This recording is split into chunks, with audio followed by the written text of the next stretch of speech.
Actually, just one more for you, and then Matt, I want to know what your advice to Andrew Cuomo would be. The super PAC or one of the super PACs supporting Cuomo put out an ad today highlighting Mondami's past criticism of Barack Obama and past and the fact that he didn't endorse Vice President Harris in the presidential race. Is that or could that be resonant for voters? I don't think so. I Yeah, mean, I definitely think for a portion, but I think those folks are likely going to vote for him no matter what. yeah, But I think it's a weak tactic. I think it's shameful. I think it runs the risk of backfiring, especially if the point is to try to appeal to Black people. yeah. I could I see think it I backfire. think it is Yeah, based on the ad. I think it is. yeah, yeah. Yeah. Matt, if you were doing debate prep, Ashley's right. Not everybody wants to hear as they're walking out. So if you were spending this afternoon doing pepper with Andrew Cuomo, what would you tell him to focus on?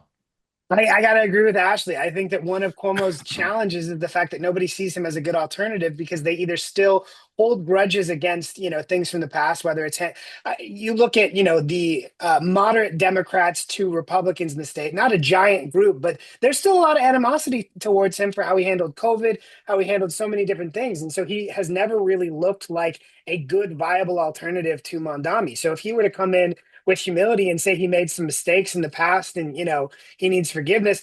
I think that might help, but I also just think it's tough to be Andrew Cuomo right now when Mamdani has the kind of momentum that he has, and any sort of humility from Cuomo sort of cuts and maybe even reminds a few more people of the mistakes he made in the past. So I Yeah. think that I could see there's one, if you had the angel and devil on your shoulder, I could see one telling Cuomo, continue to remind people of all the radical things that Mandami stands for, and the other one saying, just go and be a nice guy and see if there's reasonable people in the middle. But I think to Ashley's point about the Fox News interview, doing Fox the day before the debate takes out all the toughest questions you can expect to get in a debate. So you're Yeah. not going to be surprised, and you're not going to create a lot of new tape people haven't seen to use against you in the home stretch. Yeah.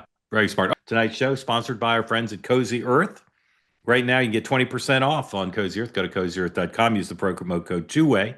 The bamboo sheets are excellent. I recommend them to you. I wore them or I used them all summer. And now in the falls, it's getting a little cooler. They're still extra comfortable. They're temperature regulating. They're like the thermos. They keep the hot stuff hot and the cool stuff cool. They keep you hot or cool, depending on what you need. We're also recommending, as you know, the Bubble Cuddle Blanket, which is a combination, as my friends at Cozy Earth say, of comfort and style. They couldn't be more correct about that with the intricately woven fibers. Do yourself a favor, get one of those. And then, of course, you've heard me tell you before how good the pants are.